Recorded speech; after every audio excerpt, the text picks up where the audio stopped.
ඔයා ඊළඟ නිතින විභාගෙන් ලොකු ලකුණු ගානක් ගන්න ආසාවෙන්ද ඉන්නේ. එහෙනම් ඉතින් අනිවාර්යයෙන්ම මේ වීඩියෝ එක තප්පරයක්වත් මග හැරගන්නේ නැතුව ඉවර වෙනකම්ම බලන්න. මම අද කියන්න යන දේවල් සමහර විට ඔයාව පුදුමයට පත් කරයි. කෙනෙක් පාඩම් කරන ක්‍රමේ වැරදි නම් එයා කොච්චර ටියුෂන් ගියත් පන්තියේ කොච්චර හොඳට අහගෙන හිටියත් රෑ නිදි මරාගෙන පාඩම් කරත් වැඩක් වෙන්නේ නැහැ. එයාට ලැබෙන ප්‍රතිඵලය ගොඩක් අඩු වෙනවා.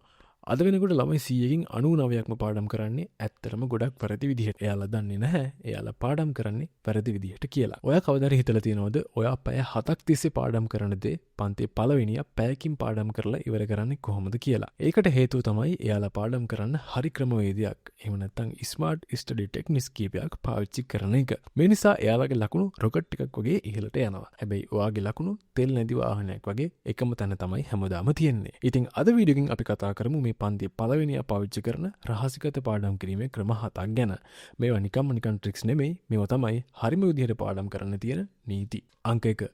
කියවලා විතරක් මදි ලියලා බලන්නත් ඕනේ. ගොඩක් ළමයි කරන ලොකුම වැරද්දක් තමයි පොත අරන් එකපාරක් කියවනවා, දෙපාරක් කියවනවා. ඊට පස්සේ හිතනවා මට දැන් මේක පුළුවන්. මේක මාර ලේසියිනේ කියලා. හැබැයි ඔයාට පුළුවන් කියලා හිතන එකයි විභාග වෙලාවට මතක් කරලා ලියන්න පුළුවන් වෙන එකයි කියන්නේ ඇත්තටම දෙකක්. අපි දැන් පොඩි අත්හදා බැලීමක් කරලා බලමු. ඔයා පාඩමක් කියවලා පොත වහලා කොලයක් අරන් මතකින් ඒ දේවල් ලියන්න try කරන්න. මුලදී මුකුත්ම මතක් වෙන්නේ නැති වෙයි.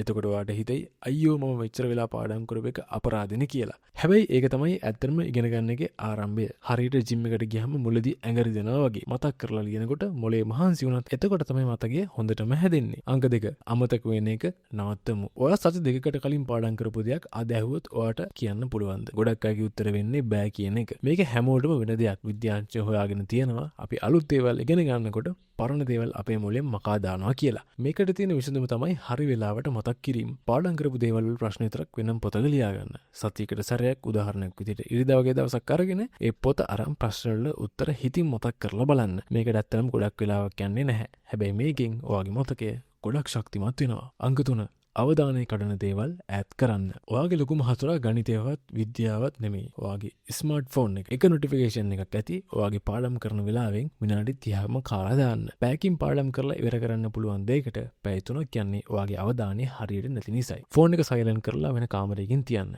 පාඩම් කරන්න කලින් විනාඩි 5ක් හොඳට හුස්ම අරගෙන මනස සංසුන් කරගන්න. මේකෙන් ඔයාගේ පාඩම් කරන වේගය ඩබල් වෙයි. අංක 4. අනුන්ට කියලා දෙන්න. පන්තියේ ගොඩක් ලකුණු ගන්න කට්ටිය හැමතිස්සෙම පාඩම් කරන දේවල් අනිත් අයට කියලා දෙනවා. යමක් මතකෙන් ලියනවට වඩා අමාරුයි ඒක තව කෙනෙක්ට තේරෙන්න කියලා දෙන එක. ඔයා පාඩම් කරපු දෙයක් අවුරුදු 10ක පොඩි ළමයෙක්ට තේරෙන විදිහට සරලව කියලා දෙන්න try කරන්න. කවුරුත් නැත්තම් කන්නාඩි ඉස්සරහට ගිහිල්ලා ඔයාටම කියලා දෙන්න. පැටලෙන්න තැන් තියෙනවා නම් ආයෙත් පොත අරගෙන බලන්න. මේ විදිහට කරනකොට මරණකම් මේ පාඩම ඔයාට අමතක වෙන්නේ නැහැ. අංක 5. පාඩම් කරන පරිසරය.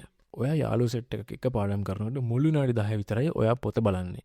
ඊට පස්සේ කතා කරන්නේ ෆිල්ම් ගැන, මැච් ගැන, එහෙම නැත්නම් Facebook එකේ මොන හරි දැක්ක ස්ටෝරි එකක් ගැන. ගෙදර සාලේ පාඩම් කරොත් ටීවී එකේ සද්දේ. ගෙදරාගේ කතා බහ නිසා අවධානය කැඩෙනවා. ඒ නිසා පාඩම් කරන්න කලින් කිසිම සද්දයක් නැති නිස්කලංක තැනක් තෝරගන්න. එතන ඔයා පාඩම් කරන සද්දය ඇරෙන්න වෙන කිසිම සද්දයක් ඇහෙන්න බෑ. අංක 6. සම්පූර්ණ පින්තූරයේ තේරුම් ගන්න. ගොඩක් ළමයි කරන්නේ පොතේ පිටපස්සේ තියෙන ප්‍රශ්න ටික බලලා ඒකට උත්තරේ විතරක් කටපාඩම් කරන එක. ඒක හරියට 8 3 9 4 කියලා අංක ටිකක් පිළිවෙලක් නැතුව මතක තියාගන්නවා වගේ අමාරු වැඩක්. හැබැයි ඉතින් 1 2 3 4 වගේ පිළිවෙලට ගියොත් එහෙම ඔයාට මේ දේවල් මතක තියාගන්න ලේසි නේද? අන්න ඒ වගේ පාඩමක් මුලින් ඉඳන් අගට කතාවක් වගේ කියවලා තේරුම් ගන්න උත්සාහ කරන්න. ඡේදයක් සහ තව ඡේදයක් අතර තියෙන සම්බන්ධතාවය තේරුම් ගන්න උත්සාහ කරන්න. එතකොට විභාගෙදී ප්‍රශ්න කොහොම කරකවල ඇහුවත් ඔයාට මේ හැම ප්‍රශ්නෙටම සාර්ථකව උත්තර ලියා ගන්න පුළුවන්. අංක 7. මේ දේවල් හැමදාම කිරීම. අපි මේ කලින් කතා කරපු රහස් 6ම අද විතරක් කරලා ඔයා හරියන්නේ නැහැ. දවස ගානේ හැමදාම මේවා ඔයා පුරුද්දක් විදිහට කරන්න පටන් ගන්න ඕනේ. හැමදාම පාසලේ උගන්වන දේ ගෙදර ඇවිල්ලා මුලින් ඉඳන් අගට තේරුම් අරන් කියවන්න. නිහඬ තැනකට වෙලා පාඩම් කරන්න. මතකින් ලියලා බලන්න. අනිත් අයටත් කියලා දෙන්න. ෆෝන් එක ඔයා ගාවින් සම්පූර්ණයෙන්ම ඈත් කරලා තියන්න.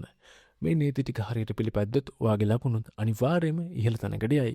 ඔයාටත් පුළුවන් ඊළඟ එක්සෑම් එකේදී පන්තියේ පළවෙනිය බවට පත් වෙන්න.